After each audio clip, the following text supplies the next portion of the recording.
icons can be seen? No. Okay. Okay.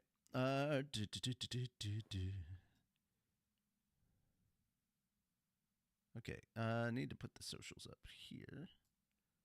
Cool. Okay. So this way, the socials are working as they're supposed to. Hi, everybody. We're back. Welcome to Anime Church, the church where cosplay is appreciated, and we won't judge you for it because we're awesome like that. I am Richie Roberts, your Minister of Science and Technology.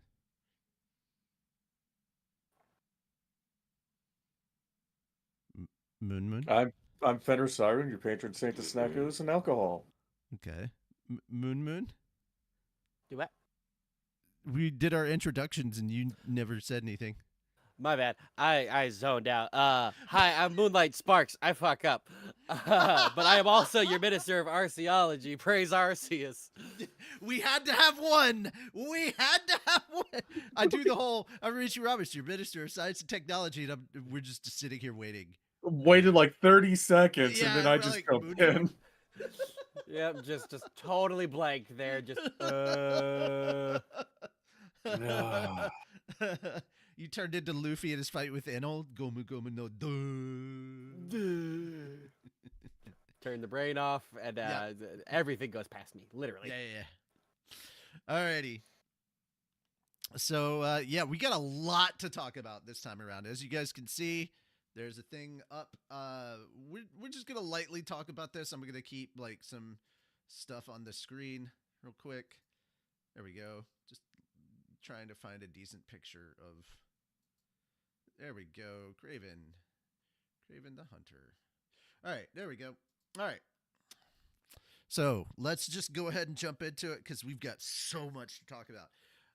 So Sony had a very bold move, and I'm assuming that this is because this is not getting a lot of attention, especially considering that Venom 3 didn't do well, and they've had some stinkers like Morbius and Madam Web recently. So Sony's Spider-Verse has kind of left a bad taste in audience mouths.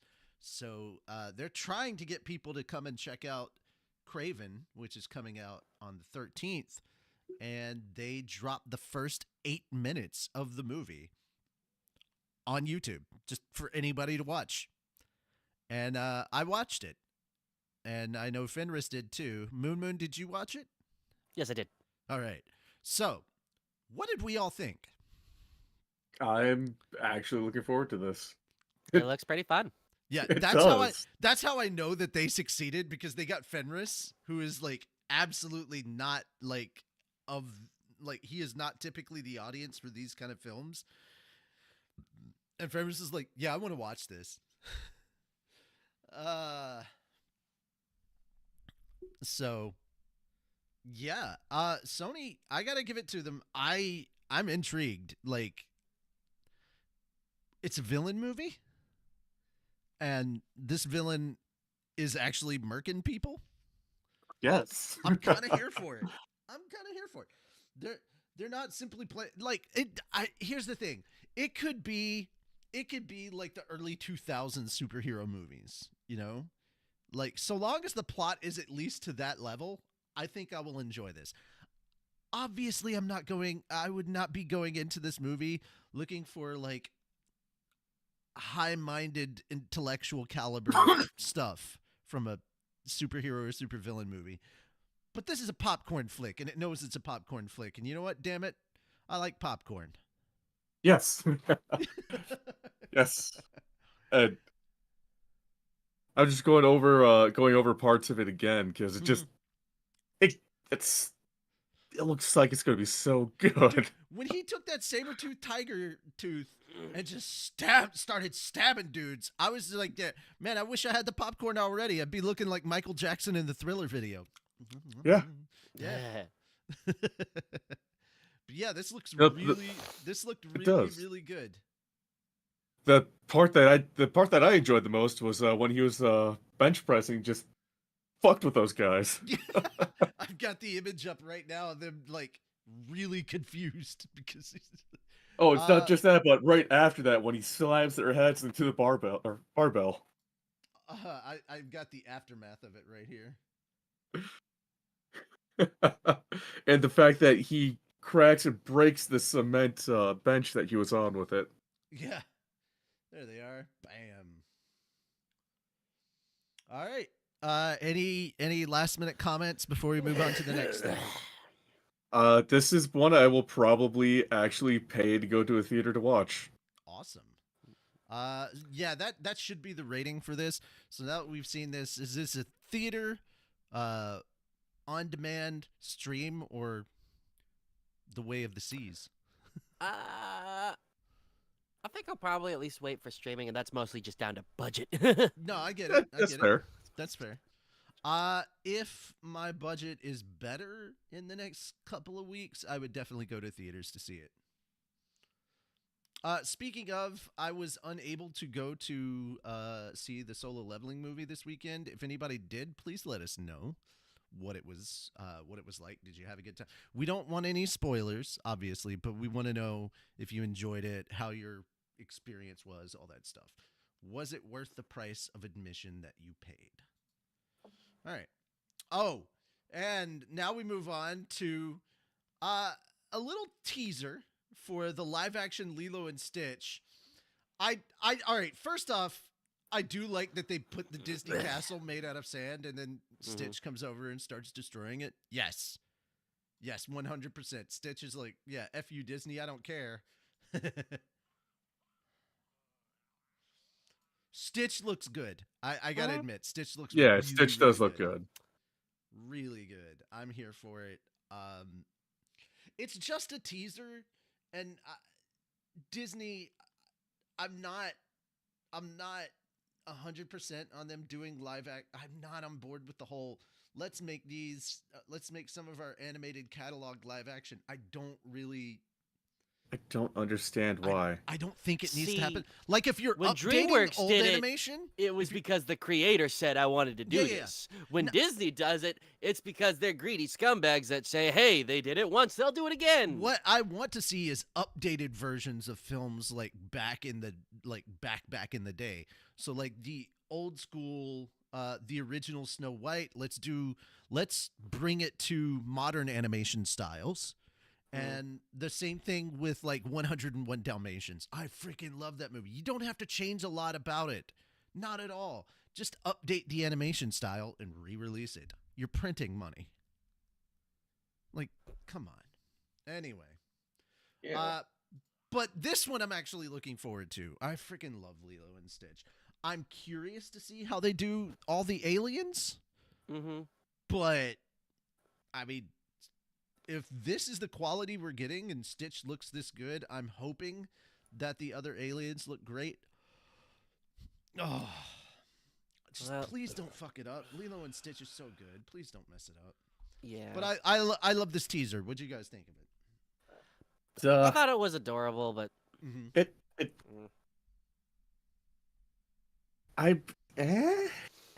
yeah, Stitch looks good. It's funny he's destroying the Disney castle, but yeah.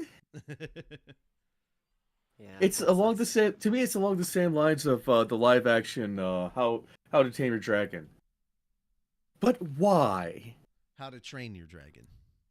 Yeah, whatever. I get what But why? That is my entire thought process with this.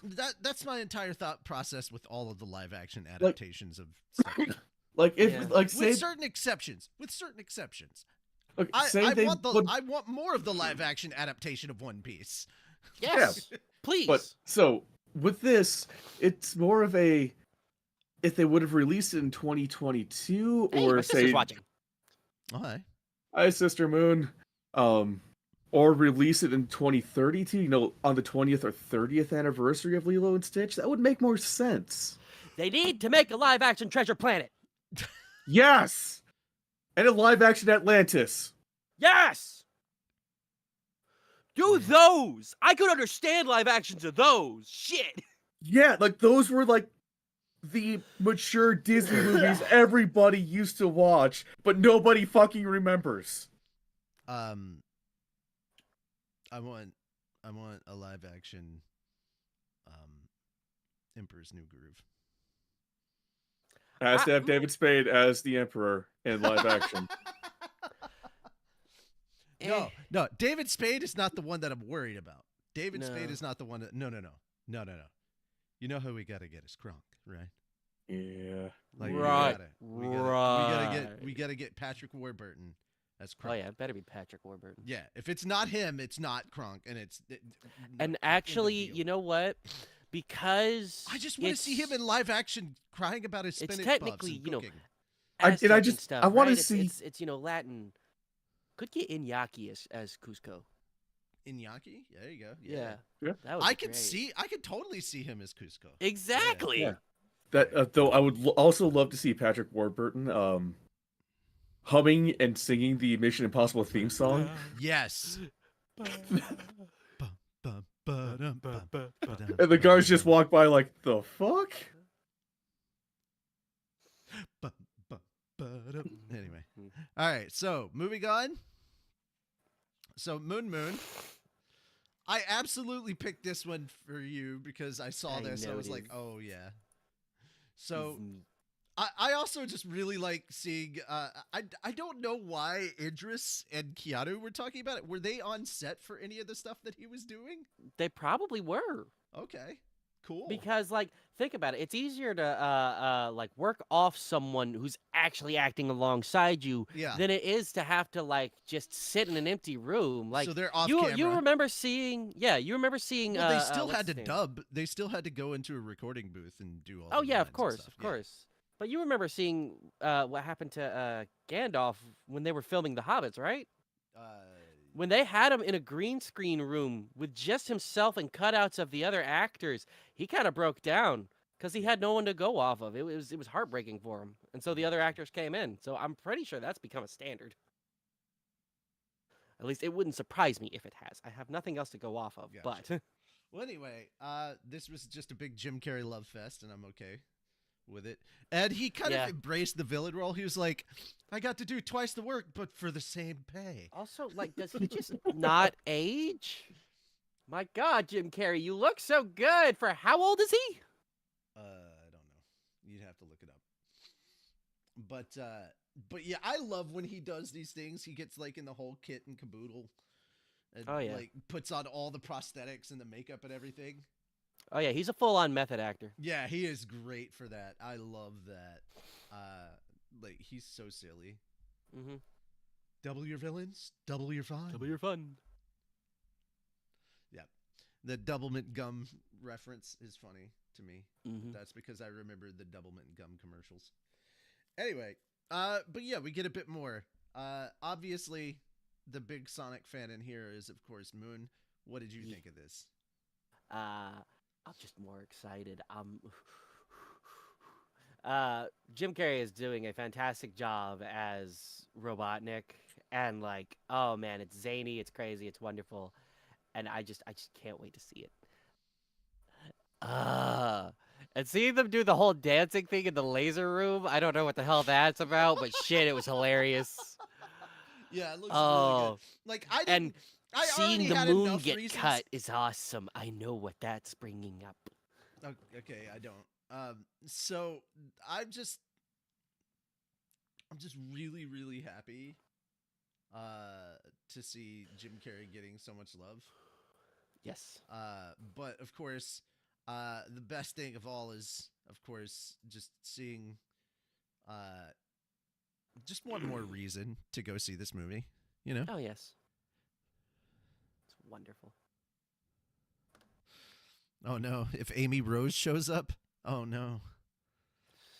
Sonic turns into a simp for Amy Rose. I didn't think Sonic simped for anybody. No, he really doesn't. Who said that?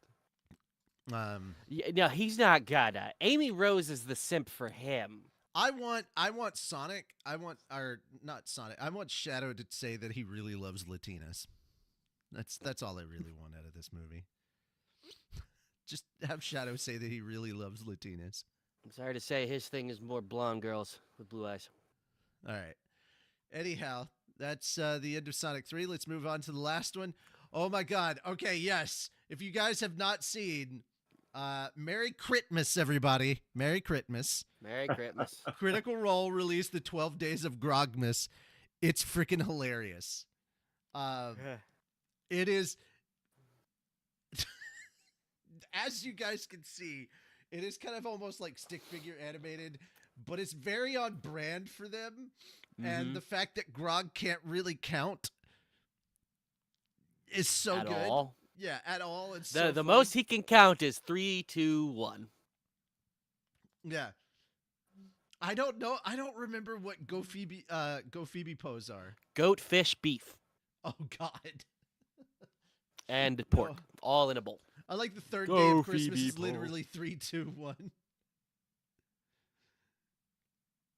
3, 2, 1. 2, 1. Shink. Yeah, it's so funny. Oh, it's so dumb. All right, so Favorite part basically- was towards the end when he switched to Dingle Bells. Yep. Yes. Dingle bells, dingle bells. Dave Krog missed my bike he gave to me. 11 Spicer spicing. Yep. It was on 12. Yeah. What fun it is to ride and sing on a sleighing song tonight. Oh, dingleberries, hanging on my bum. And then he's like, he gotta pull his pants back up. Oh, I freaking love how silly this is. Just a then little bit of holiday silliness, guys. Then when That's- it gets to that's the all. fucking blue screen and you just see the fist punch the screen, God. And there's just like all a bunch of paper puppets afterwards. Yep. Yeah. Oh, it's Yeah. so good.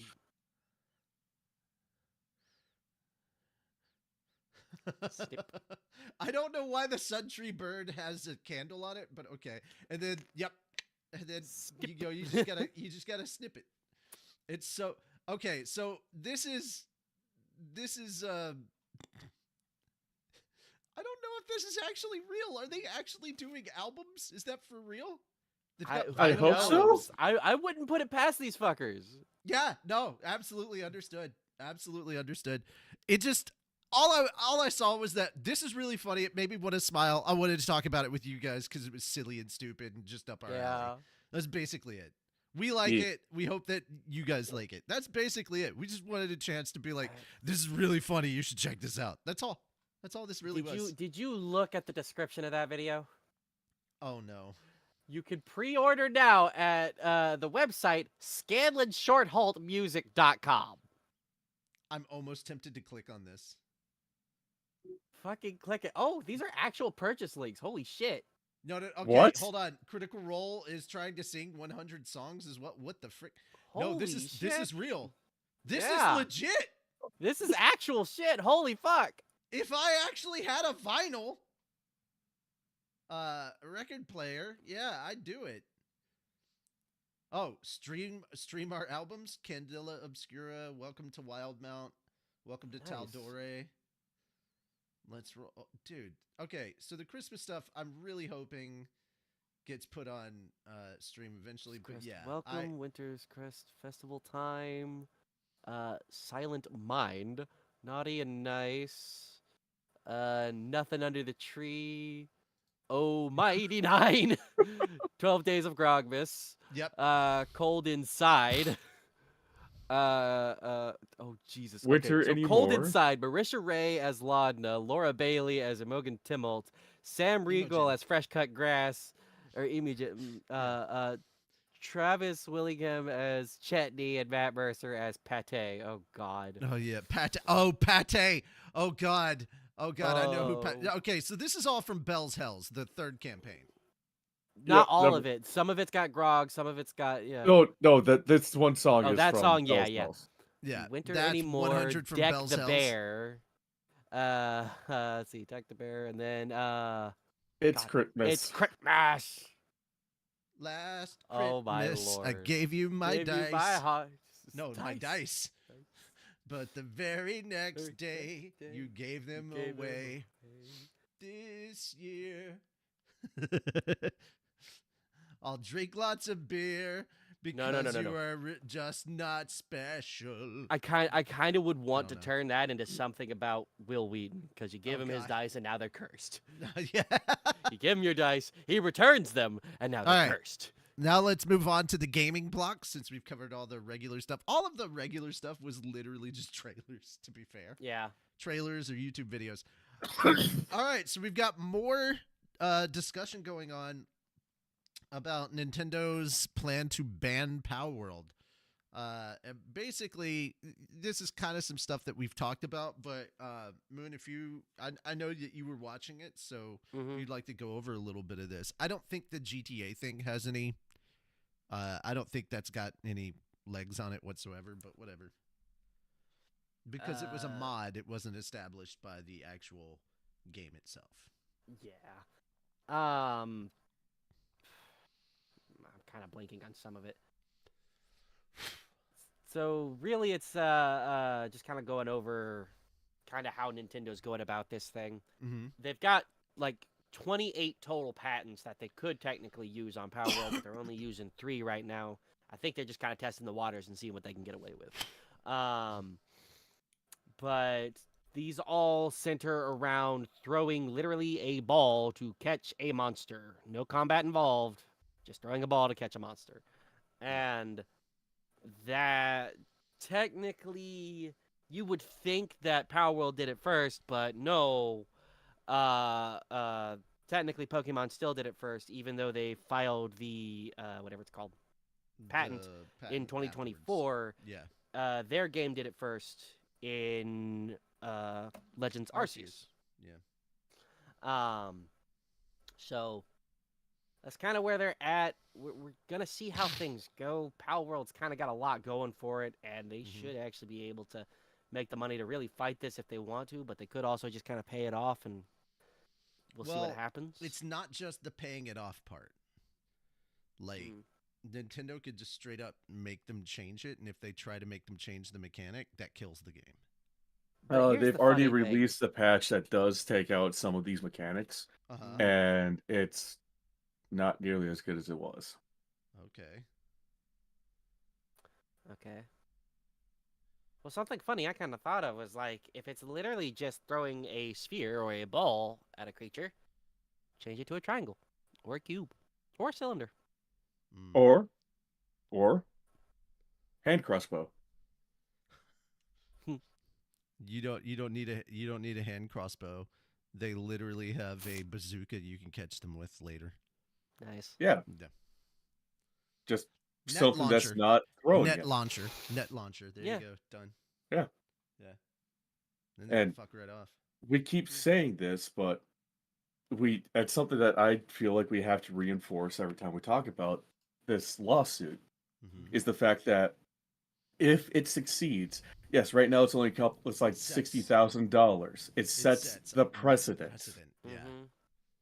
And which itself is going to be horrible for the gaming industry because now every gaming company is going to make their money by suing each other for stuff that they use. Therefore, it's going to take out originality from the games. It's going to take out creativity because they can't use this particular feature. This is going to be the I won't say it's the death bell of the gaming industry, but it's definitely going to be the death bell for creativity in the gaming industry. Yes.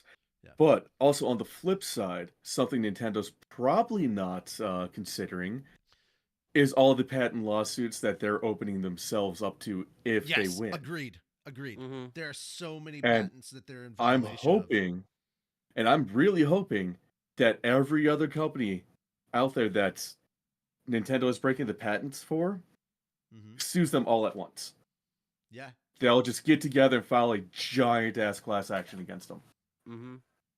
Like, can you imagine if Ubisoft came after them for all their Breath of the Wild money because they used their mapping mechanic? Yep. Yeah. I mean, if you straight up just that alone should be tens of millions, if not more. I mean, they could bankrupt the company off of just that. They could. Probably. They could shut down all sales of Breath of the Wild and Tears of the Kingdom. Like, you're not like Nintendo does not know what they've the fucking the Pandora's box that they're opening. Yeah, exactly. The Pandora's box that they're opening. I was trying to find another analogy, but yeah, Pandora's box. Because let's face it, once it's open, you can't close the box because everybody's going to be sue happy. Oh no, you can close the box, but the only thing that's trapped inside is hope. Yeah. because that's how the whole thing with Pandora's Box went. They were like, oh, it released all this terrible stuff into the world, and then they closed it to try and stop anything else from getting out. And the last thing there was only one thing left in the box, and it was hope. Oh well. So thank you for this little moment in mythology for listening. Yeah. No, okay. Anything else to say on this? I feel like we've talked about this topic enough. I was hoping that there was more news on this, but there wasn't really. It was just like, here's this little bit. And I'm like, okay.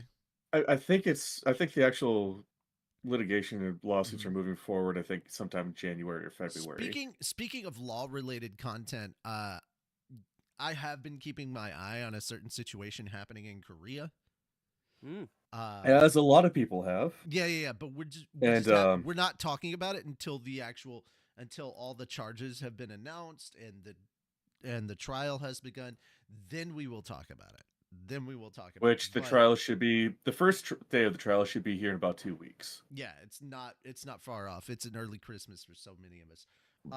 But yeah, this individual does not understand that they keep doing stuff publicly that just adds more charges to the case. So, yep. We will talk about them probably next year. Yeah, because we're going to be taking a break from Anime Church. There will be no Anime Church on the 22nd or the 29th, but we should probably be back by the 5th. So, there we go. So, light novels, Anime Church, all of our usual streams. We're just taking a break on those for the holiday so that people can just chill and enjoy their holiday and not have to worry about all this stuff. So there will not actually be a December gaming thing. I mean, if we stream, it'll probably be on our own channels unless we decide we want to do something on Fat Dog and we get permission to do something on Fat Dog for those specific times. It's just, we're trying to give everybody a holiday break, just as a heads up. So the last 2 Sundays of the month, there will be no Anime Church, and there will not be a solo leveling until this week is going to be the only solo leveling of the month. So January 5th is when we'll be doing solo leveling. So let's hope we can do what we did last time around and just go through an entire month in one sitting. That would be dope. All right. So we're done with Power World.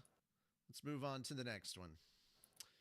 Okay. I've seen a lot of people talking about this, and I'm like, what the heck? This looks like Persona and Genshin and Gran Turismo and GTA all rolled into one. You know? Because that's basically what it is. Yeah, that's kind of where we're at here. I have no idea what this game is about. There's just like, hey, it's this big open world. I'm like, that's great. Oh, no, I forgot. Dead or Alive Extreme Beach Volleyball in here, too, but now with more anime titties. Yeah. NBA 2, it's whatever 2K, also with, like, anime characters. So, also, I want to know what the running toilets are about. What the fuck is going on here? And then there seems to be some sort of a plot with the cops. Gang wars, so we're in cyberpunk-ish? Okay, if anything was deserving of a lawsuit, it's probably this game because there's so many things they're stealing from everybody else. But they're not making a profit off it because it's free to play. No, they're going to be making a profit off of it because it's gacha.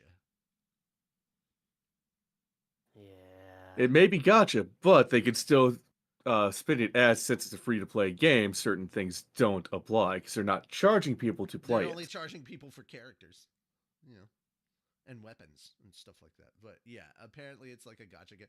Oh, look, there's spray paint all over the effing place too. So we're also stealing from Jet Set Fusion. Yeah, Jet Set Radio Future. Which that game needs a remake. Yeah, it really does. But yeah, there's the GTA aspects. Oh yeah, there's Spider-Man. Yeah, forget about that. The whole the whole sneaking around bases and stuff. This feels exactly like Spider-Man at this point. So it's like every time they move to like a different thing, I'm like, oh, reminds me of this game. Oh, reminds me of that game. I don't know what to think of this. I might play it. I'll play it if I've got friends that are playing it. That's where we'll go with that. I'm very intrigued, so you might get me. You'll probably get me. Oh, something else I've been wanting to play with more friends, and I definitely need you guys to jump in and join with me, because it's on PC if you guys want to play it at some point. If you haven't checked it out, The First Descendant. It's Destiny with titties made by Korea. So it's big plot. Yes.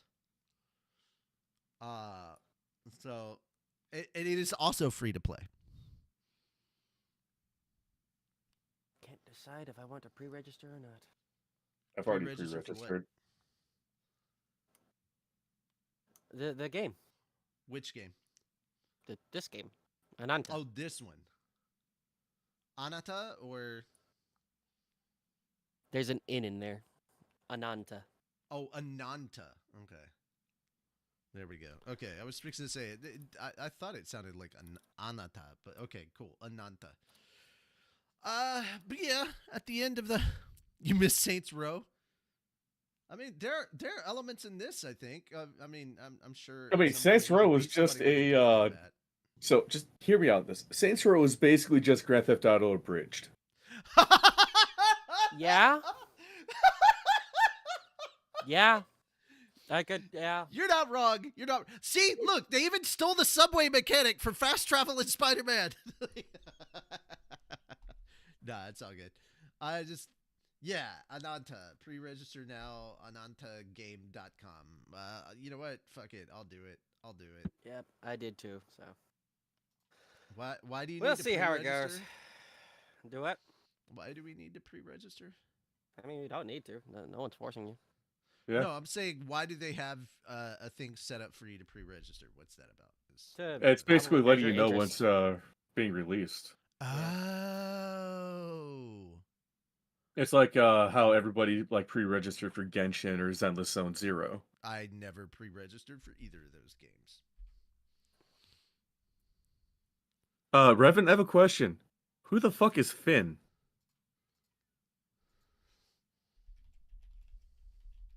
Where do you see I Revan? hope the music is good. Revan posted, "You are not wrong, Finn, but fuck you." Like, who's Finn? You are. They just forgot the risks, but technically. No, it's Finn. That's what Oh. he put in. Like, who is that? How dare. Like, come on, dude. I thought we were friends. How do you fuck up my name that bad? Clearly you're not. Clearly you are not Clearly. friends. All right. So Damn. we are now done with that bit. Moving on to one other thing. So here we go. Tell Yawasobi which PlayStation games you wish you could forget. Now, the funny thing is, this is not in a bad way. At first, I was like, wait, what? They want you to tell what games you hate? No, it turns out it's the opposite. The duo will create a song about games you want to play for the first time all over again. So games that you really enjoyed your very first playthrough of that you wish you could forget and play all over again and experience it for the first time. Metal Gear Psycho Mantis. The Japanese PlayStation Twitter account announced on December 3rd that the brand is partnering with Japanese pop duo Yawasobi. The duo will create a new song celebrating the 30th anniversary of the original PlayStation gaming console. Project Memory Card aims to save PlayStation memories in a Yawasobi song. The post further asks fans to submit stories about games they wish they could forget so they can relive the wonderful experience of playing it for the first time all over again. The translation here is December 3rd is PlayStation's 30th anniversary. So PlayStation is now 30 years old, everybody. Feel old yet? 30th anniversary collaboration with Yawasobi begins. Project Memory Card, PlayStation Memories, #Memory of Play. Saved in a Yawasobi song. Wanted, your memories can become the basis for a Yawasobi song. Submit stories about games you would like to forget so you can play them for the first time again. Yoasobi themselves also posted an announcement video. In the video, Yoasobi member Ayase recalls playing Monster Hunter, Metal Gear, and Resident Evil on PlayStation systems during his formative years. At the end of the video, Yoasobi vocalist Lilas Ikuta asked fans to submit their stories about games they'd like to play for the first time again using the hashtag. God, yeah, that I can't. I don't even want to do the Romanji translation. But yeah. No. So that's what's going on. Oh, the 30th anniversary thank you video. I haven't seen that yet. I need to. So I'll have to check it out later. Contains some spoilers. Please proceed with caution. Oh boy. Oh boy. Nothing like a little bit of spoilers to make your day, you know? Yep. All right. I just moved that over so we could get there. And then we've got 2 more stories. Fenris, you want to take this one? Let me get that article pulled up. Yes. Secret Level animated series Pac-Man. I had to. I know. Pac-Man teaser previews reimagining. The Instagram account of the Rotten Tomatoes website unveiled a teaser video for the Pac-Man episode of Secret Level, an adult animated anthology series from the Love, Death, Robots creative team on Wednesday. The cast includes Arnold Schwarzenegger, Kevin Hart, Keanu Reeves. I know I'm going to mispronounce this. Tamara Morrison. Thank you. Ariana Greenblatt, Heaven Hart, Emily Swallow, Gabriel Luna, Ricky Whittle, Patrick Schwarzenegger, Meryl Dandridge, Claudia Dumitz, Adewale, I'm not even going to try that last name, Clive Standen, Laura Bailey, and Michael Beach. The 15-episode series debuts on Amazon Prime Video on December 10th. Sweet 2 days. The service will stream new episodes until December 17th.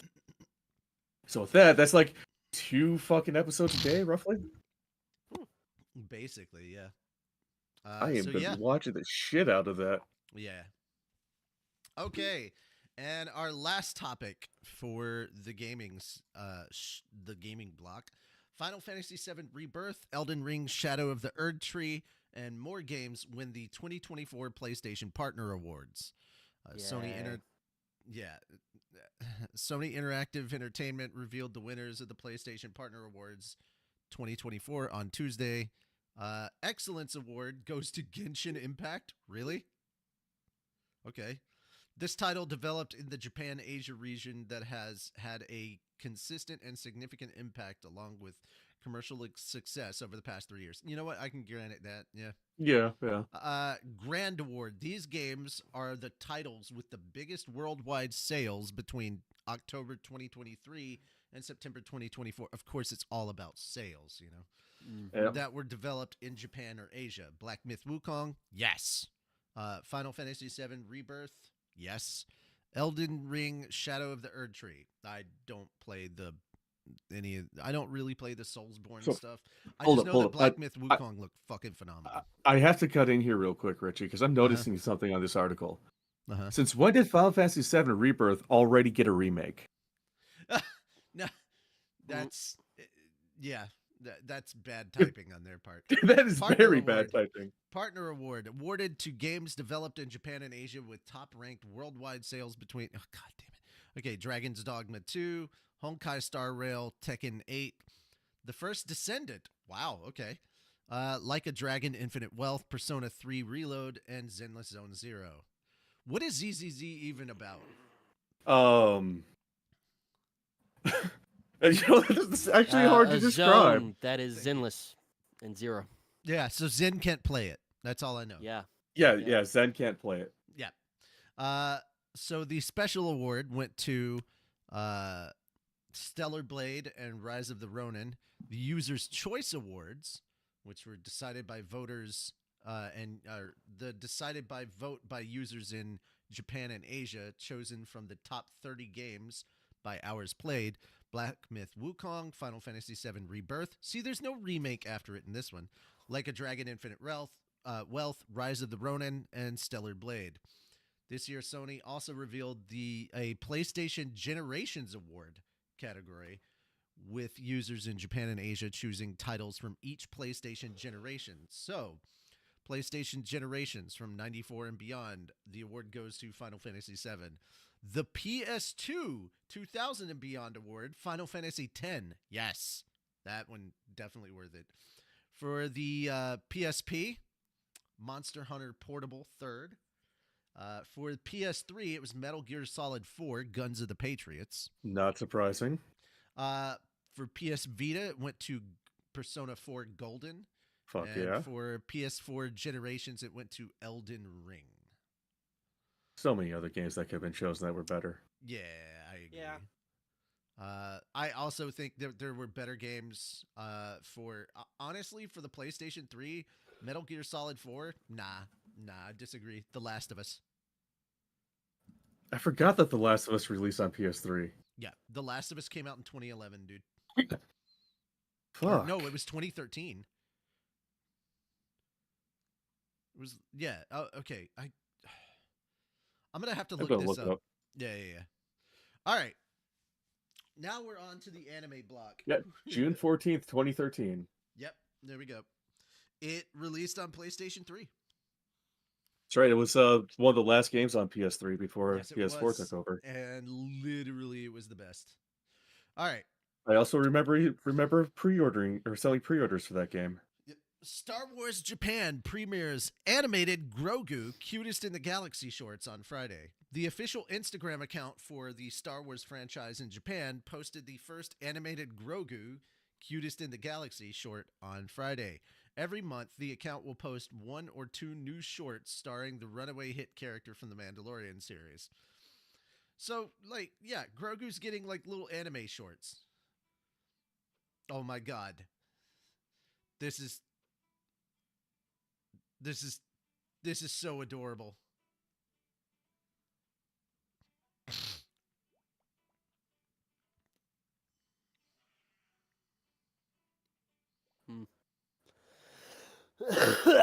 Pardon. Damn it, that's really cute. All right. And then there's more of the cutest. The shorts tie to a merchandise line of the same name, which also debuted at Tokyo Comic Con on Friday. Of course, it's an advertisement. Nothing can ever just be made for the sake of, like, this is adorable, you know. Members of anime studios such as Production IG and Polygon Pictures contributed to the animation in the Star Wars The Clone Wars series. Hideo Itoyanagi produced a series of animated shorts for the StarWarsKids.com website, and Polygon Pictures produced the 2018 through 2020 Star Wars Resistance animated series.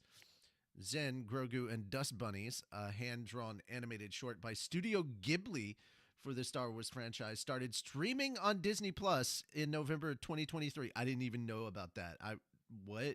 You didn't see that? Yeah. Yusuke It's adorable. Ozawa's manga adaptation of The Mandalorian ended in October 25th. Wow.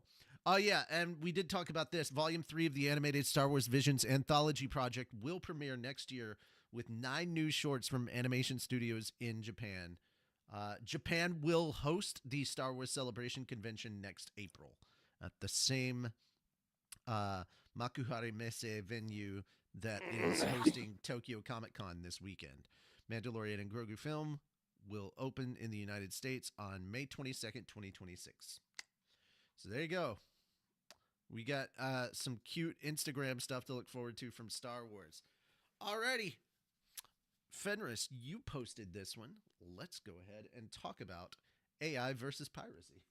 Yes. The Japanese government is backing a new and highly ambitious plan to purge online anime and manga piracy using artificial intelligence. Recently announced a new AI project worth $2 million. NHK reports that the Japanese government's Agency for Cultural Affairs is building an AI detection system to more effectively counter the rise of anime and manga piracy sites, allocating 300 million yen, about $2 million US, in this year's supplementary budget proposal. The system will detect images online by having the AI learn information such as the layout and advertisements of pirated sites and images of content provided by publishers, allowing rights holders to smoothly apply for the removal of detected content. A spokesperson for the Agency for Cultural Affairs said, "There are limitations to finding pirated sites with the human eye, as it takes time and cost. We would like to develop effective countermeasures to reduce pirated sites and protect rights holders. The move will likely see a massive rise in DMCA takedown requests filed through Google. The popular search engine recently published a new transparency report revealing that companies like Viz Media, Toei Animation, and Aniplex of America were among the world's biggest companies authorizing these DMCA takedown requests. Google stated it made this data available to help everyone understand the impact the copyright has on access to content through Google search. It's likely hoping to find an alternate means of dealing with piracy, as it's regularly the target of subpoenas to give up alleged pirate customer details. One Piece and Jujutsu Kaisen publisher Shueisha recently filed with a Californian court to subpoena Google alongside PayPal and Visa. The Japanese government's new AI tracker would follow other anti-piracy efforts, such as Webtoon's bespoke Toon Raider technology. These embeds invisible information into Webtoons to identify the source of leaks. The company has stressed its zero-tolerance approach to piracy, regularly filing subpoenas, recently suing a suspected 2 individuals for $700,000, and announcing this week that it was responsible for closing 70 piracy sites worth 1.2 billion annual visits. Jesus. The anime Okay. industry the Okay. anime industry is also using similar tactics to Webtoon in its battle against leakers. Recent court documents revealed that Aniplex and Toho recently obtained a subpoena order against Twitter to identify several of its users suspected to be leakers. It identified them through embedding near-invisible watermarks and false credits in the TV versions of episodes. Aniplex and Toho can narrow their suspects if these watermarks were spotted online before the streaming release time. This method caused controversy due to flagging individuals who might not be leakers but had inadvertently shared leaked images. It's possible that the Japanese government's new technology, if improperly trained, may similarly flag innocent websites. Well, I mean, yeah, I can kind of understand that, but also at the same time, gonna make people think twice about leaking stuff. So Yeah, there you go. it AI will. versus piracy. I think this is a good use of AI. Like Yes, this as is long as there's a human eye to go over the reports to make sure it's yeah, doing yeah, its job properly. yeah. Obviously, there's gonna have to be like a large testing phase, but I think Hmm. this is actually a good step and a good use of AI as opposed to a lot of the bad ones that have been propagating lately.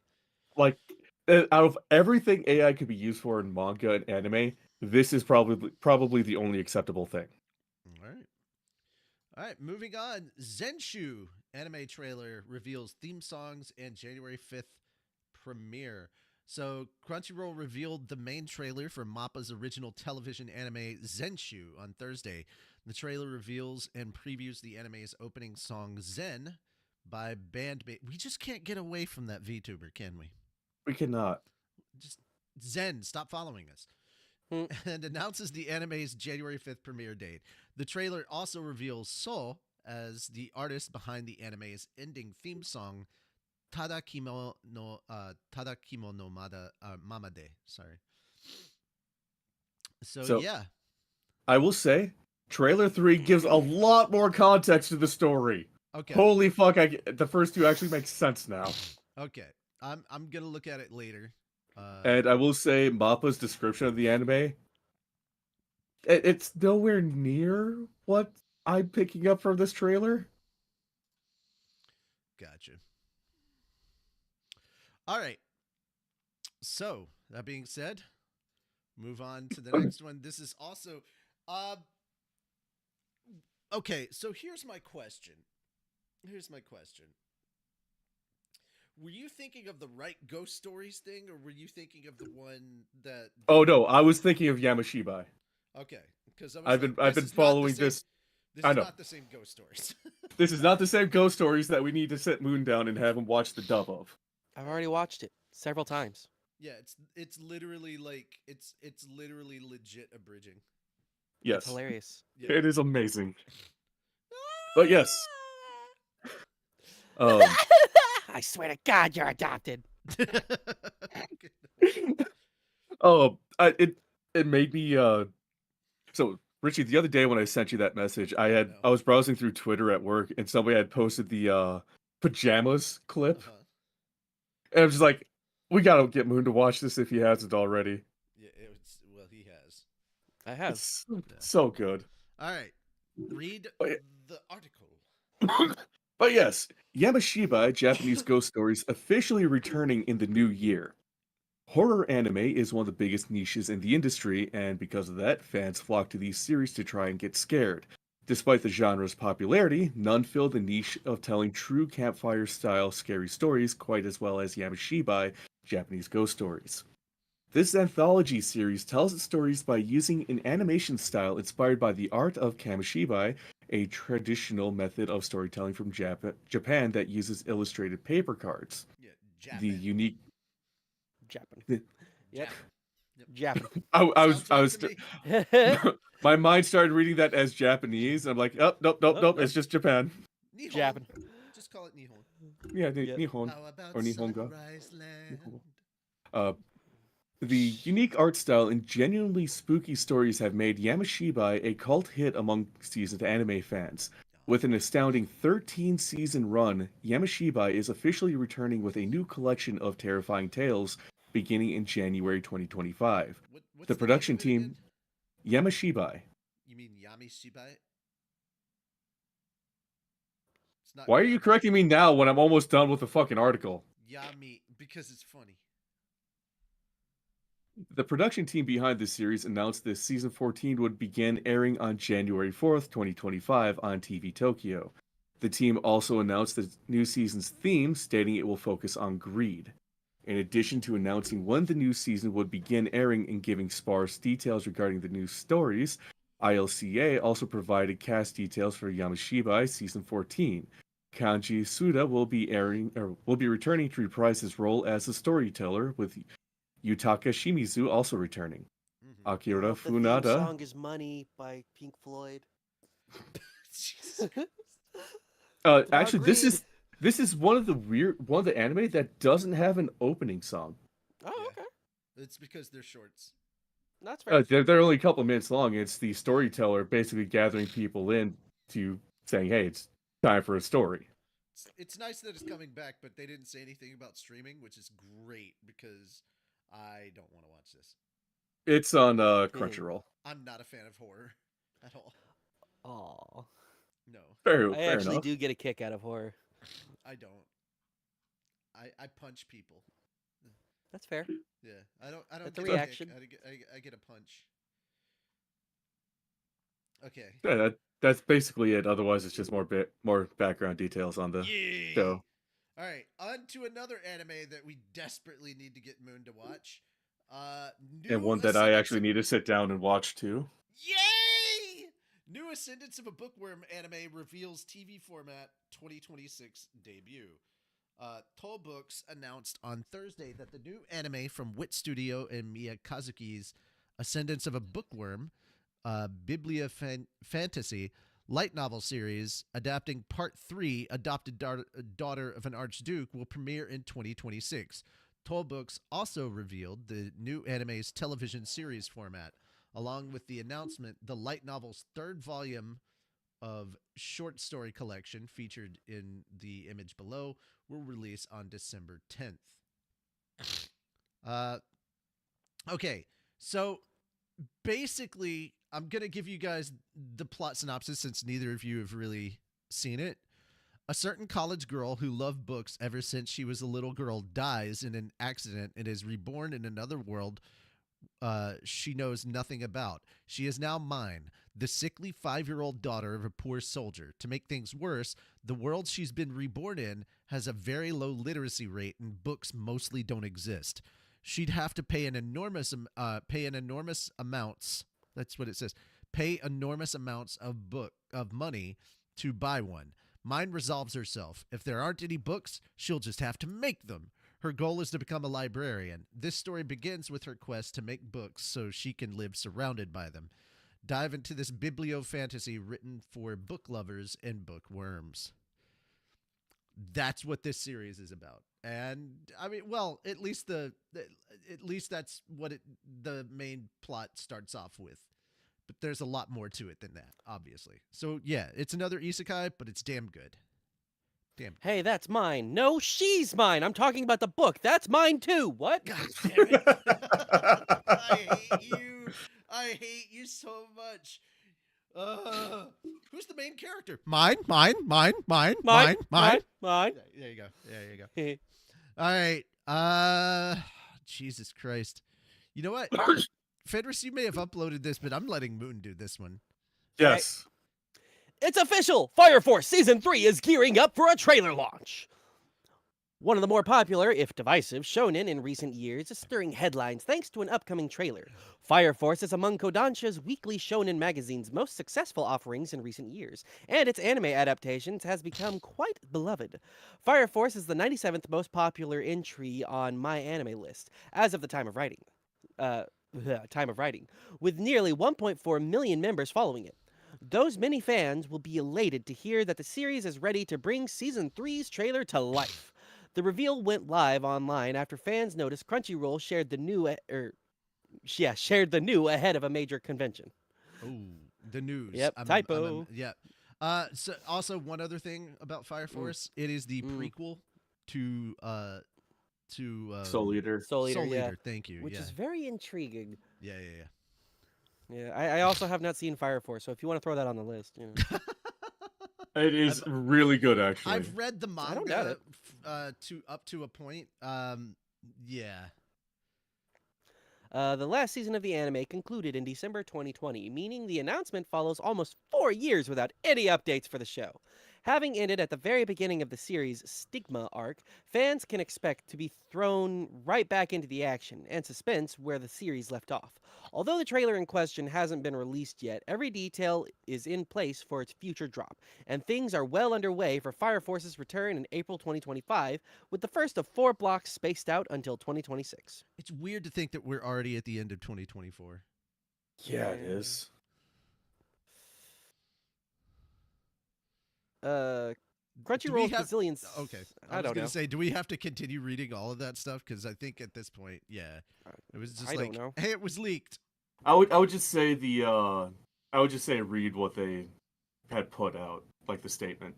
Oh, okay. That one in the gray box. Okay.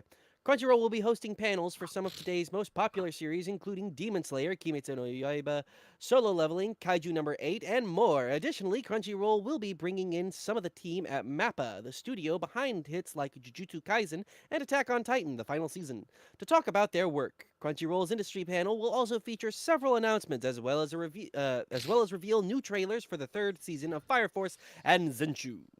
Did Crunchyroll accidentally leak the Fire Force stuff? That's hilarious. That's wonderful. That's 100% on That brand. that came straight from Crunchyroll's Brazilian brand. That's why it's.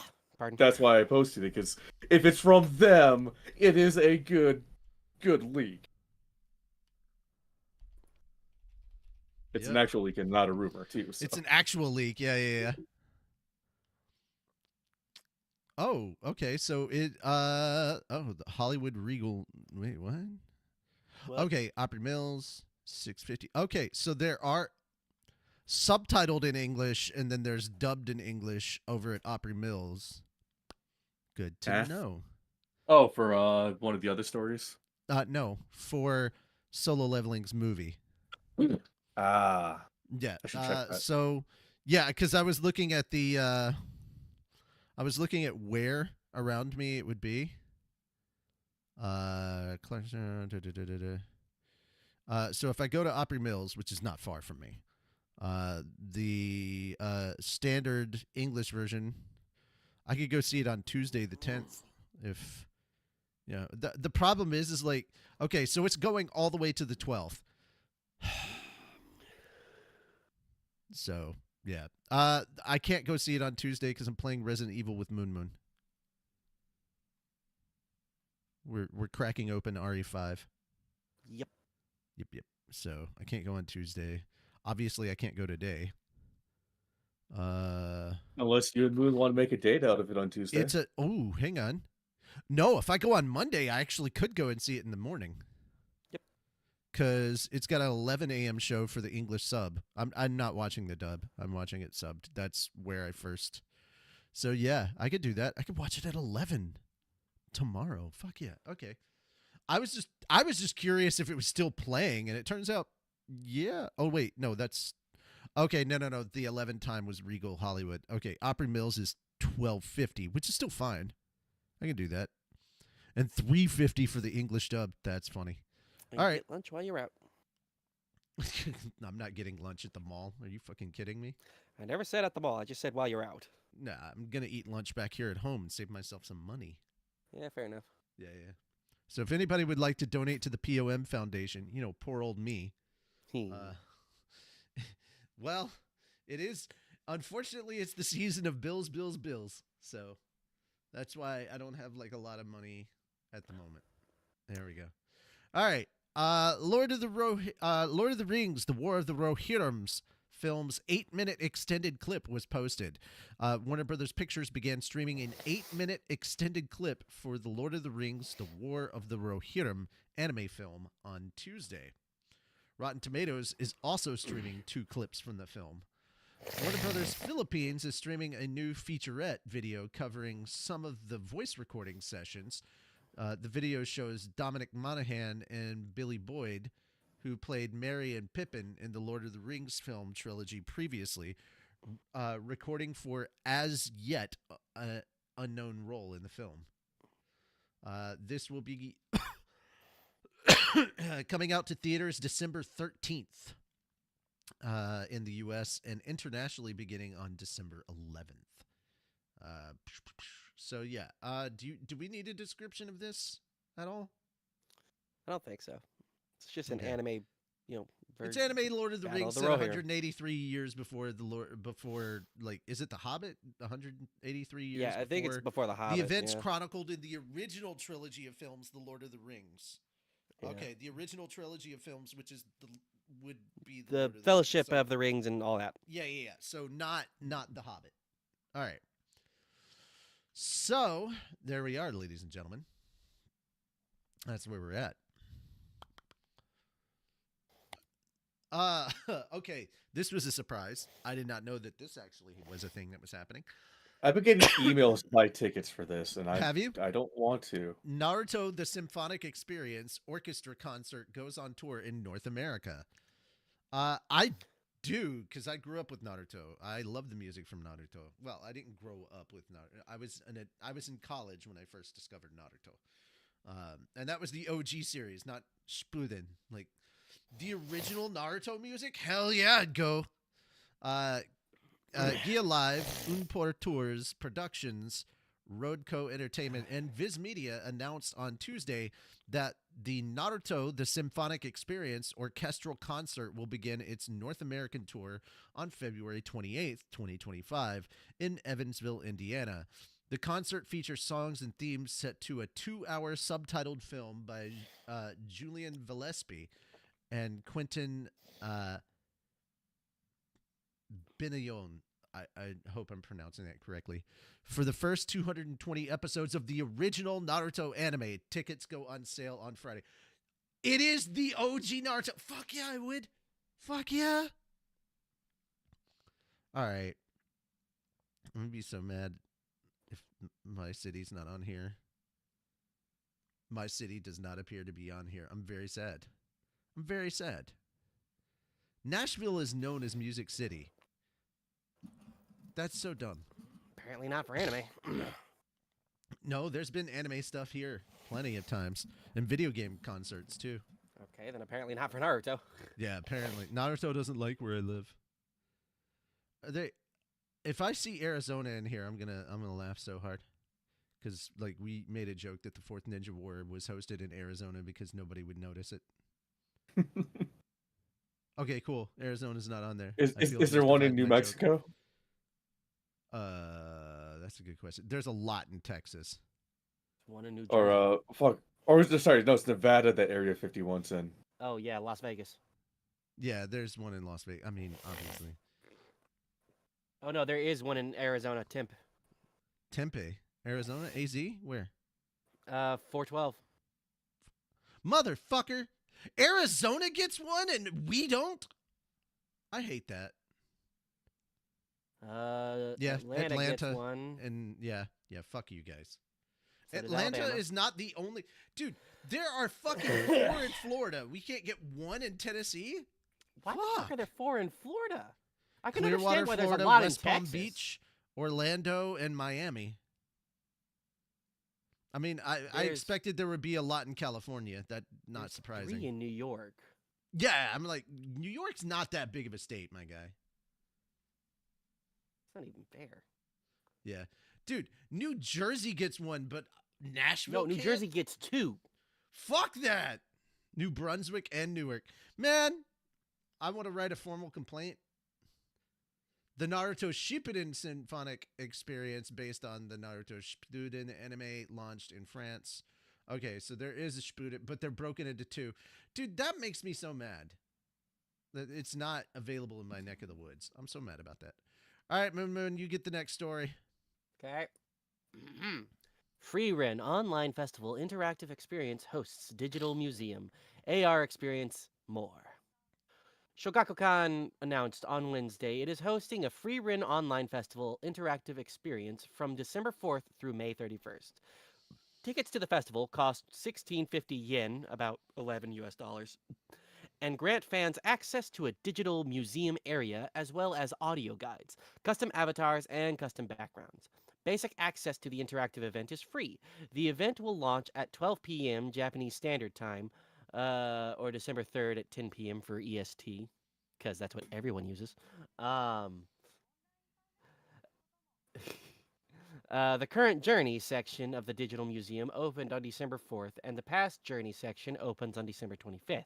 The fan interaction period for the festival will be from December 4th through January 31st, after which the platform will offer a single-player experience. The staff of the festival released a schedule for the events. The event is accessible via smartphone or PC, and an S-Pace account is required. The interactive part of the experience allows fans to submit messages to the manga creators, share opinions with other fans, submit art, and design spells. Nobuhiko Okamoto, the voice actor for Himmel, narrates the Japanese audio guide, and Shogakukan noted a different person will narrate the English audio guide. Kanehito Yamada and Tsukasa Abe's Freerin Beyond Journey's End manga will get a second television anime season. The Freerin Beyond Journey's End anime premiered, it's backstory. Okay, so I really love that you can place actual, like, Himmel statues anywhere in the world. It's so, like, I showed the trailer the entire time you were covering it, and yeah, I'm so on board. Apparently, this is already active, so yeah, man, I want to go there. I want to download this, so I'm going to move this over to my other tabs, so yeah, I can focus on that. Alrighty. As somebody who recently watched Freerin, you're down for this, aren't you? Yeah. Yeah. I'm so happy for that. And yes, Freerin is getting the season 2 treatment, so looking forward to that. Alrighty. Toho Keizai report. Kaburachi manga. Kagurabachi, sorry. Kagurabachi manga to get anime at Cygames Pictures. Toho Keizai Online, the website tied to the finance magazine Weekly Toyo Keizai, reported on Monday that Takeru Hokazono's Kagurabachi manga will get an anime adaptation at Cygames Pictures through a joint production with Cyber Agent and Shochiku. Toyo Keizai reached out to the two companies, and Cyber Agent stated there is nothing we can say, while Shochiku stated that it will refrain from responding to inquiries regarding individual works. Yeah. So the manga debuted in Shonen Jump in September of 2023, and it quickly started taking over.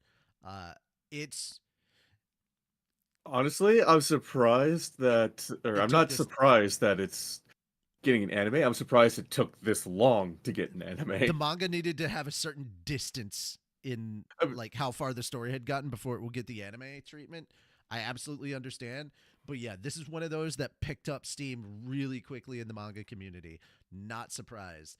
Uh, yeah, the art has been incredible. The story has been really good. I like a lot of the characters that have shown up in here. It just looks like a lot of it's such it's one of those that I'm still reading weekly right now. So yeah, it's definitely it's the new hotness, if you would. There's no big three. It's just big me. That's Kagurabachi at the moment. Yeah, it is taking over. All right, you're up, Fenris. You get these next three, and then Moon Moon, you're covering the live action Oshinoko stuff. yes, yes. G-Quack. G-Quacks. G-Quacks. I don't fucking... Jesus fucking Christ. That fucking name. Like, I understand where it's coming from. There was the whole phonetical bullshit. The fuck kind of name is G-Quacks? So, if you're confused, Evangelion creator Hideki Anno is writing for the new Gundam anime TV series. Anno, working with other key members of the Evangelion and Fooly Cooly staff on a brand new Gundam series full of teenage girl angst and robot team battles. That sounds way too much like Witch from Mercury. Um, when there's a new Gundam series coming out, it's pretty much a given that Sunrise, also known as Bandai Namco Filmworks, is going to be the studio animating it. Predictably, the announcement for the newest Gundam anime TV series opens with a Bandai Namco logo, followed immediately by Sunrises. What comes next, though, isn't something anyone was expecting. The logo for Kara, the animation studio founded and run by Hideki Anno, the creator of Evangelion. What the fuck are you giggling at, Moon? Or is that Richie? Giggling. That's Richie. Okay. I didn't do it. I swear. I'm sorry. I'm sorry, Moon. I hear giggles and I immediately think of you for some reason. Okay. You're just the giggly one, especially when you drink. Absolutely when I drink. Anno has Giggly been with Yeah.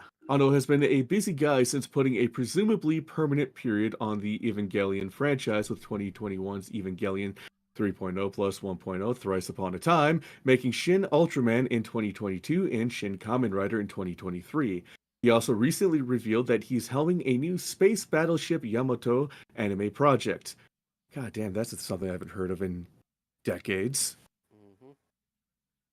He's still got the time and energy to be part of Japan's biggest mecha franchise of all, though as he's listed as a writer for the upcoming Mobile Suit Gundam G-Quacks anime TV series, whose reveal/preview video can be seen above.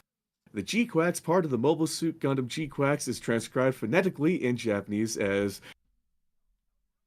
Jikuakusu? I'm fairly certain I mispronounced that. I don't speak Japanese, I'm just studying it, sue me. And is most likely meant to be pronounced in English similarly to G-Quacks. I don't know how I'm going to turn this into a fucking drinking game. Every time I have to say the name, I'm just taking a shot. Anno isn't the only Kara luminary involved with G-Quacks. Give me a second. Oh god, he's serious. In fact, a number of key roles are being filled by Kara's staff, who also work together at Gynex, Evangelion's original corporate parent, and Eva, Fooly Cooly, and Gunbuster 2, Diebuster. Directing G-Quacks will be Kazuya Tsurumaki, director of the rebuild of Evangelion movies, the 2000 Fooly Cooly OVA series, Gunbuster 2, and certain episodes of the Evangelion TV series and its compilation movies. Yoji Inokido, writer of the second, third, and fourth rebuild movies, Fooly Cooly, Gunbuster 2, and select episodes of Evangelion and Sailor Moon S and Super S, is also listed as a writer for G-Quacks, That's a lot. with his name preceding Anno's in the dual credit. Finally, the mecha designer for the new Gundam series is Ikuto Yamashita, who also handled the Evangelion mecha designs. Okay, I'm not taking that one. That's just basically a free shot. I'm already up to 3. Fuck. The producers describe the story with Amate Yuzuriha is a high school student living peacefully in a space colony floating in outer space. When she meets a war refugee named Neon, Amate is drawn into the illegal mobile suit dueling sport known as Clan Battle. Under the entry name Machu, she throws herself into fierce battle day after day, piloting the G-Quacks. Then an unidentified Gundam mobile suit pursued by both the Space Force and the police appears before her, along with its pilot, a boy named Shuji. Now their world is about to enter a new era. Which article are you reading? Still on the first one. Jesus fucking Christ, my guy. This is a long-ass article. And this is the one that I... Hold on a second, I gotta take 2 more shots here. G-Quacks Because you have to say the name. will be the second consecutive Gundam TV anime with a teenage girl as its protagonist, following Mobile Suit Gundam: The Witch from Mercury. It's also the second Gundam TV series in a row to eschew the regular military, rebel force, and mercenary band scenarios that make up the bulk of the franchise's narratives. And considering the past work of the G-Quacks, directing and writing crew, it's not a shock to see the preview video adopting a shot every time you say the name. Contemplative atmosphere of youthful unease and identity crisis. Listen, if I have to keep saying the name, I'm turning it into a drinking game. G-Quacks. Because in this one fucking article, I think I've taken like 8 or 9 shots.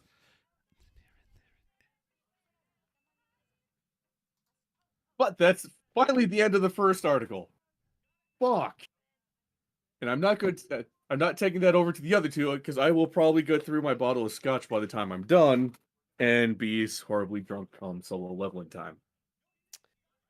Yeah. But That's soon after usually me, so don't do a me. But I'm the patron saint. I'm supposed to. Fair enough. Plus, I have a much, much higher tolerance than you. Also true. Soon after sunrise, Ankara announced their new Gundam TV series, Mobile Suit Gundam G-Quacks. And now this one is saying it's pronounced G-Quacks. On Wednesday, fans went online to debate Hideki Anno's involvement in the project. Known for creating the Evangelion franchise and founding Kara, Anno is credited for co-writing the scripts with frequent collaborator Yoji Inokido, taking part in design work and storyboarding for the new Gundam series. Still, fans wondered if Anno was doing even more under the surface. I know I'm mispronouncing his name, quit laughing at me. Fortunately, Gundam G-Quacks and Evangelion mechanical designer Ikuto Yamashita took to Twitter and clarified Anno's involvement on Thursday. Mobile Suit Gundam G-Quacks is Kazuya Tsurumaki's project. Tsurumaki decides everything. Anno-san might do something to cover for him, but that's it. However, Anno-san is the president of Kara, so he'll be shown the intermediate work during production. However, Tsurumaki will try not to show him until the very last minute, so as to not be overturned and have to start from square one.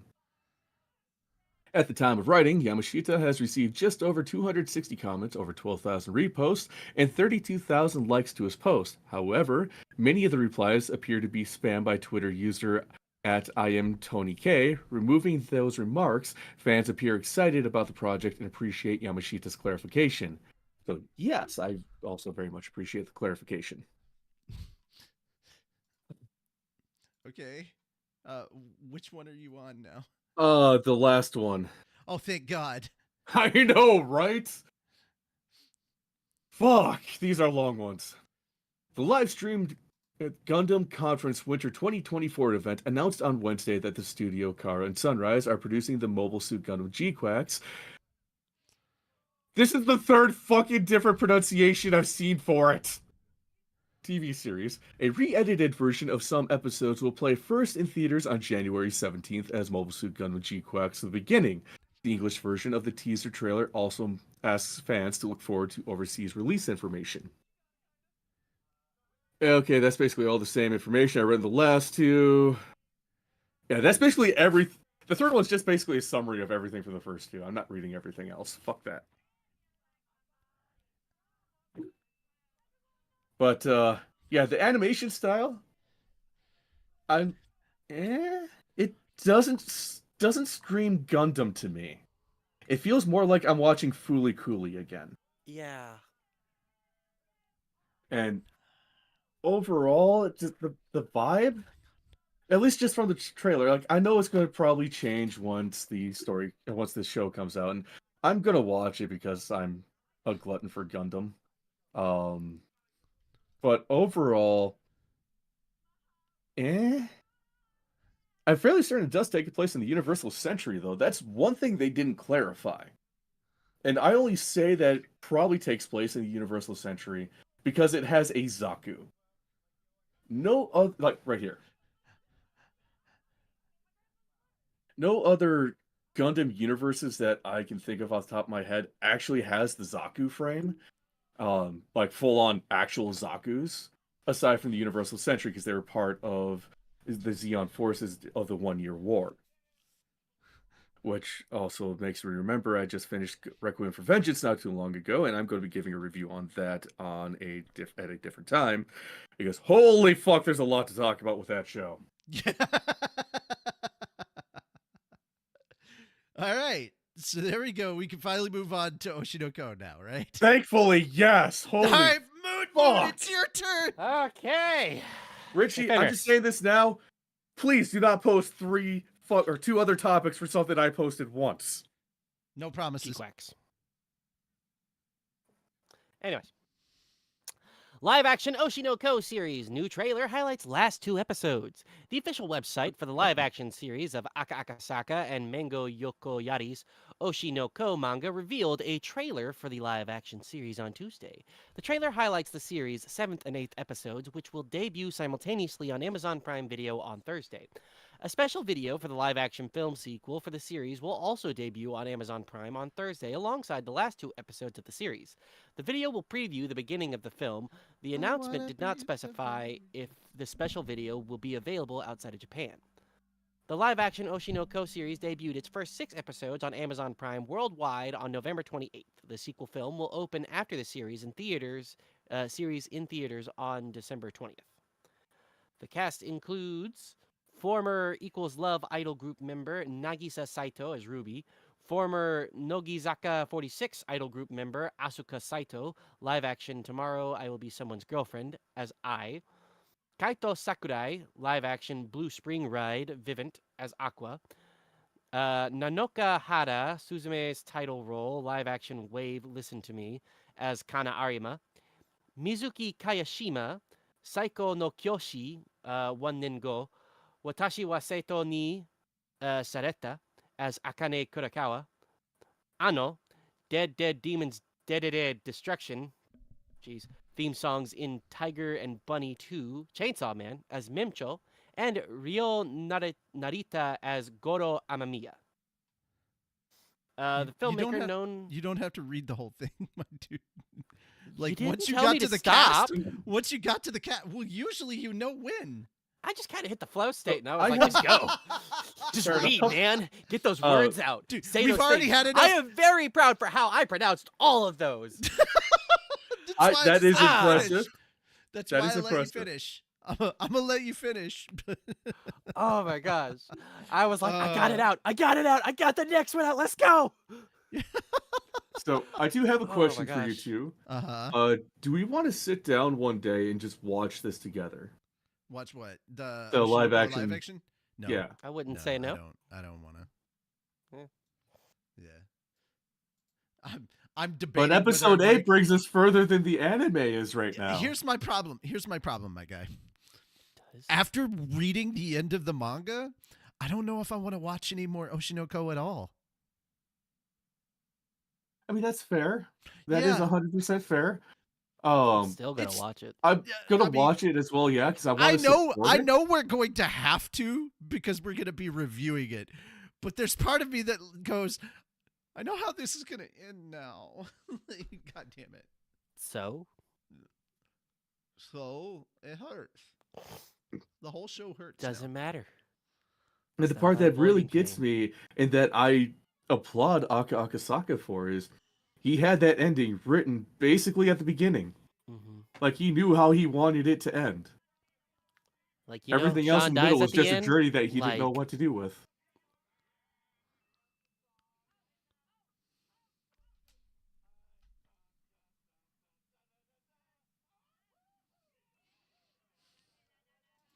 All right. So we ready to talk the spoilery anime stuff? Yes. All right.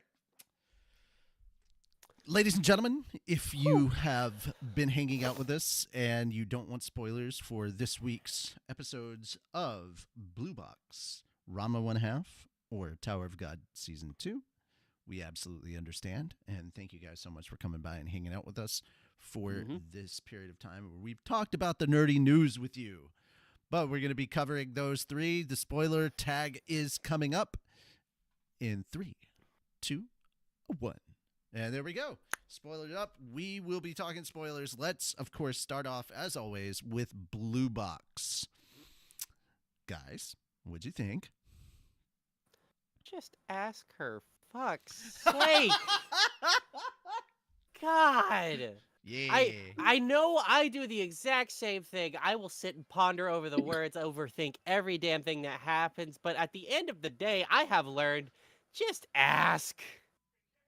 I mean, Just rip the at this, fucking Band-Aid off. I can see where you're coming from, but at the same time, the second half of the episode, or I'll say like the last 5 to 6 minutes, were just, dude is probably overthinking it so hard with what she said. He is. Like, what I'm thinking is she's just like, hey, it's okay. We don't got to worry about it. We'll just keep going. I understand it's getting you a little high strung. It's okay. She's not saying it's never going to happen, boy. Oh, she's just saying like, I forgot I was living with a guy. Like, the fuck? Let's just pretend it didn't happen. So if she's just fallen over a girl like that, no problem. Probably. I mean, so yeah, I can understand where he's overthinking and overanalyzing, but yeah, it's Yeah.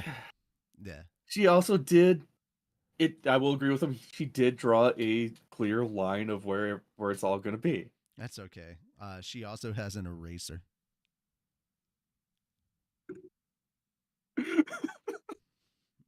There we go. All right. Oh, god damn it.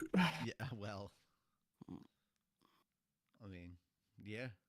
Anyway. That's fair. I mean, we got what, 1 or 2 more episodes for this season? Yeah. I think. Yeah. I can see that eraser happening as in the last couple minutes of the last episode. I know as soon as this anime ends, there are going to be people barraging me with questions because I read the manga. I'm not going to ask you anything. I'm just not. going to read the manga myself. Oh yeah, go will. for it. If you're going to read the manga, then go for it. Do it yourself. But if you're not going to read the manga, then fuck you, Moon. I'm spoiling it for you. Okay. Yeah. I will take that. yeah.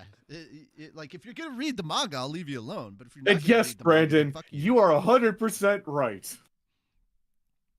Also, I like that his friend, she was just like, yeah, let's all get together at the library so she could copy everybody's homework.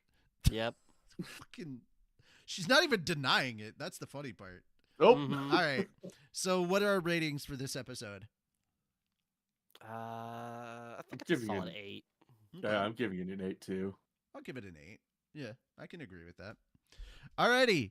Ranma 1 half. We have finally reached the end of this arc. And dear Finally God, entertaining again. dear God, it is. Shampoo. Yes! I was Fuck. so happy Shampoo showed up. Oh my God, I'm so happy. So we finally ended the skating arc, and it's nothing but it's just nonstop Ryoga and Ranma fighting, and then trying to take out the other couple like while they're doing it. Like it's mayhem. It's mayhem. The skating stuff, meh, but all the shampoo Meh. stuff, I was so happy for. Yes. Holy fuck, yes. Yeah, I'm so happy that Shampoo showed up. I forget what the other. Okay, so Shampoo follows Ranma. There's somebody that's following Shampoo. I can't remember his name. I just remember what they turn into. jeez. Yeah. Does It's so Shampoo fucking turn funny. into anything? No. Damn. Yes. Oh, she does? Yes. Oh, Yeah. a mouse. No. Close, but no. A rat? And I No. gotta say this. I gotta say this. Um, I Oh, would love that. Moose. Yeah, his name is Moose. Right? Oh, Is that the guy's I name? think so. Yeah. I think so, yeah. Yeah. But I'm just gonna say this. I would love to experience that kiss of death Rama got at the end of the episode. right? He turns into a goose, not necessarily a duck. It's like a swan or a goose or something. I think it's a goose because of how often it's attacking people. So Oh, I'm he just must like, be Canadian. Yeah, he's a Canadian goose. Yeah, you fell into spring of drowned Canadian goose. Cobra chicken. Anyway. Yeah, I'm here for it. All right. Let's move on. Favorite part, Moon. Yep. I don't know. I guess probably when Shampoo came in. It was just funny. I love in the flashback where they build up this whole thing and then Ranma just one shot Shampoo. Yeah. Yep. That was great. Fucking hilarious. Also very proud of them for actually having Chinese in there. Oh Yes. yeah, 100%. Yeah, like in the dub, like she literally starts speaking Chinese, and I'm like, oh, It's not just that. Thank you. The fucking immersion stayed I in. think I'm so glad that they kept with the whole they don't speak English correctly, like kind of thing for the dub, because they're not supposed to. It's not the racist stereotype version that they had in like the early 2000s, but it's like they don't speak good English. And really don't. it's supposed to be that way. Like 100% it's supposed to be that way. Yeah, and even when she was speaking, her English was broken in this exactly. episode. Yeah. So it's really good. I thought it was hilarious. Oh, time for our ratings. What do you rate this? This one I'm giving 7. It's a lot better than the past episodes, and I am looking forward to more shenanigans. Yeah. I think I'll give it a 7 as well. It was really fun, but I laughed harder at other episodes, so I know it's gonna bring more fun though. I will give this a 7 just because of the skating stuff is a 2. And Yeah, all the Shampoo stuff is like the absolute best. So it's the introduction to Shampoo, so it's only gonna get better. Oh yeah. Alrighty. That is it for Ranma. Let's move on to Tower of God. Oh my God, what the fuck? Ooh. Could the animation have possibly been worse in this point in the story? No. Yeah, the fights were not nearly as good as they were in the manhwa. I'm actually kind of let down about the animation style. I'm very disappointed in this episode, considering now the content, of course. Content was great. But I could have read the manhwa. Why the fuck did I get this in the anime? Exactly. You know, like there's way too much talking. Yeah. Way too much fucking back and forth bullshit. Like, get to it. Yeah, this was just. Yeah. This is like the biggest cock tease I've I'm ever assuming experienced next in an episode's anime. probably gonna be like a lot more. Like they're gonna put a lot more effort into it. Yeah, hopefully. Because the next where few did the there's budget gonna be a go? really big. Where did the budget go? And after the animation had been steadily getting better and better, they just went right back to the first half of season 2. It's like, So- what the fuck, my guy? The last 2 episodes have to be where it's all going. It better. And that battle that's about to happen Mhm. should be split between the last 2 episodes because it is important. I am looking forward to it because we are getting a Dorsey very soon. Yes. So that being said, what are your ratings for this episode?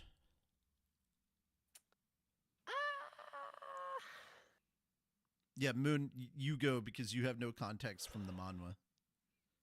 You're the most unbiased opinion. Yeah. I think. Yeah. I don't know. I'd probably give it a 7. A lot of good stuff got resolved here, but like I know more is coming. Okay. I'm giving it a 6.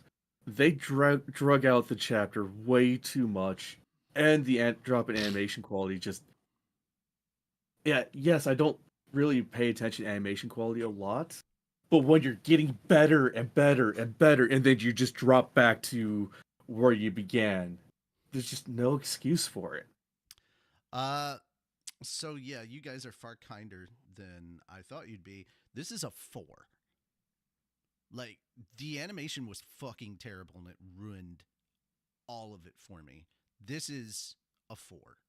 And the only reason it's a 4 is because the content from the manga or the manhwa is so good that it gives it a 4. Otherwise, this would just straight up be trash. This would be a 0.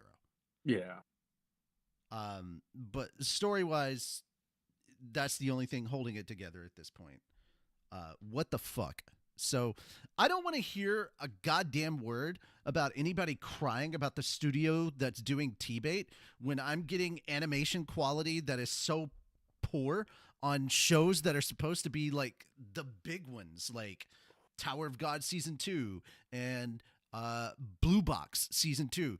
These were season 1s that came out of the gate with like amazing animation, and then in season 2 it's like, what happened? Where'd the budget go? I have what to did ask you you do? real quick, Richie. Yeah. What do you mean Blue Box Season 2? Not Blue Box, Blue Lock. Lock. That's Blue it. Lock. Blue Lock. Yeah. Yeah, Blue Box has hella animation. No, Blue Box has amazing animation. Blue Lock, It's beautiful not the same. animation for Blue Box. There's far too much overuse of CG shit, like really bad CG shit in Blue Lock. It is terrible. And the animation that's been going on in Tower of God, that's unforgivable for this series. So, yeah, I don't want to hear anybody complaining about the art studio for T-Bait because what the fuck? That stuff has at least been better than this. Like some of the stuff that I've seen them put out, better than this. I just hope they don't use a lot of CG in T-Bait. That's the only thing I'm hoping for. And I don't see a need for them to at the moment, but we'll see. Not until they get to the bigger battle. Anyway, that's it for us for the episode. Thank you guys so much for coming and watching Anime Church with us. We greatly appreciate it. I am Richie Roberts, your Minister of Science and Technology. I am Moon. Moonlight Sparks, your Minister of Arceology. Praise Arceus. Thank you. And I am Fenrir Sauer, your patron saint of snackos and alcohol. All right. We will see you in just a little bit over on the Twitch channel for more solo leveling.